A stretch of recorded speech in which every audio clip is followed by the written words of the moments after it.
Bismillah. Assalamualaikum warahmatullahi wabarakatuh. Alhamdulillahi wa kafa wa ala rasulillahil mustafa wa ala alihi wa sahbihi wal wafa. Ashhadu an la ilaha illallah wahdahu la syarikalah wa ashhadu anna Muhammadan abduhu wa rasuluh la nabiyya wa rasulah ba'dah. Allahumma salli wa sallim ala nabiyyina Muhammad wa ala ali Muhammad kama sallaita ala Ibrahim wa ala ali Ibrahim innaka Hamidum Majid. Baik, perkenalkan saya Syahdi Rasaldi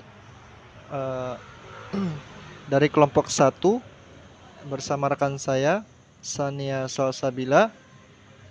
Insyaallah akan mempresentasikan hasil kerja kami dari kelompok 1 tentang filsafat ilmu, yang mana dengan dosen pengampu yaitu Ibu Julianida Siregar MSI. Yang mana filsafat ilmu dengan pembahasan yang pertama ruang lingkup filsafat ilmu, kemudian yang kedua sejarah perkembangan ilmu. Ruang lingkup filsafat ilmu. Pengertian filsafat ilmu. Filsafat ilmu adalah cabang filsafat yang mendalami sifat, metodologi, dan batasan-batasan ilmu pengetahuan. Ilmu pengetahuan dalam konteks filsafat tidak hanya merujuk pada disiplin ilmu tertentu, tetapi juga mencakup pertimbangan tentang apa yang dapat dianggap sebagai pengetahuan yang sah. Ada beberapa alasan mengapa ilmu menjadi objek kajian dalam filsafat. Yang pertama, karakter universal atau ilmu pengetahuan memiliki aplikabilitas universal. Yang kedua, landasan untuk pengetahuan, yaitu ilmu pengetahuan sering dianggap sebagai landasan utama untuk pengetahuan yang sah. Yang ketiga, pertanyaan tentang metode. Metodologi ilmiah seperti pengamatan, eksperimen, deduksi, dan induksi menjadi fokus perhatian dalam filsafat ilmu. 2. Ciri-ciri ilmu sebagai objek filsafat. Beberapa ciri-ciri yang membuat ilmu menjadi objek kajian dalam filsafat adalah sebagai berikut. Yang pertama, keragaman disiplin ilmu, yaitu ilmu pengetahuan mencakup berbagai disiplin ilmu, mulai dari fisika, kimia, biologi, hingga ilmu sosial seperti sosiologi dan psikologi. Yang kedua, metode ilmiah. Metode ilmiah termasuk pengamatan, pengujian hipotesis, dan analisis data menjadi fokus filsafat ilmu. Yang ketiga, sumber-sumber pengetahuan. Filsafat ilmu juga menyelidiki sumber-sumber pengetahuan dalam ilmu pengetahuan seperti pengamatan, eksperimen, dan rasio. Yang ketiga, ada tujuan filsafat ilmu. Ya. Tujuan filsafat ilmu terbagi menjadi 5. Yang pertama ada penyelidikan kebenaran. Yang kedua, pengembangan kemampuan berpikir kritis. Yang ketiga, eksplorasi nilai dan etika. Yang keempat, pemahaman tentang pengetahuan. Yang kelima, pemahaman tentang pengetahuan. Ya maaf, di sini diulang ya. Jadi kurang lebih ada 4 ya. Baik. Kemudian yang keempat, poin keempat adalah landasan filsafat ilmu di perguruan tinggi. Bagaimana filsafat ilmu membantu pengembangan kemampuan berpikir kritis di perguruan tinggi? Penekanan pada metodologi ilmiah, membahas pentingnya metodologi ilmiah dalam pendidikan tinggi dan bagaimana filsafat ilmu memperkuatnya. Ya, yang pertama, pengembangan pemikiran kritis. Mengembangkan keterampilan berpikir yang kritis dan mandiri. Yang sangat filsafat ilmu memiliki peran penting dalam pengembangan kemampuan berpikir kritis di perguruan tinggi. Kemudian yang kedua, penekanan pada metodologi ilmiah. Filsafat ilmu menekankan pentingnya metodologi ilmiah dalam pendidikan tinggi. Yang ketiga, pemahaman tentang sifat pengetahuan. Filsafat ilmu membantu dalam pemahaman tentang sifat pengetahuan dalam konteks akademik.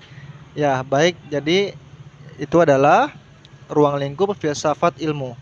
Selanjutnya adalah sejarah perkembangan ilmu, yang mana akan dilanjutkan oleh rekan saya, oleh Sania Salsabila. Kepada Sania Salsabila dipersilahkan. Terima kasih. Untuk berikutnya ada sejarah perkembangan ilmu.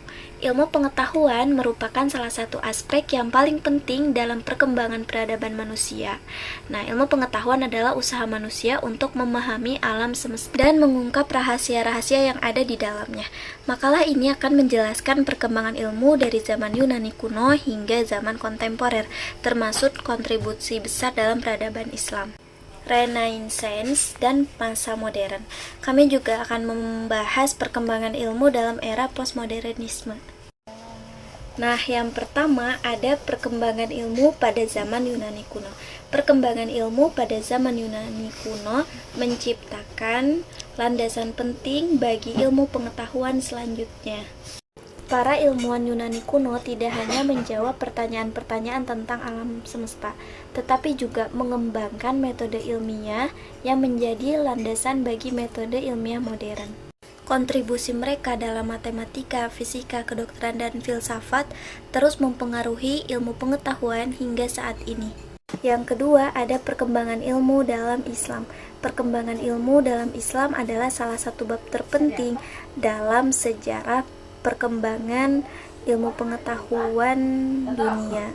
Periode ini yang disebut dengan era keemasan Islam, mencakup berabad-abad dan melihat kemajuan besar dalam berbagai disiplin ilmu. Yang ketiga, ada zaman Renaissance modern.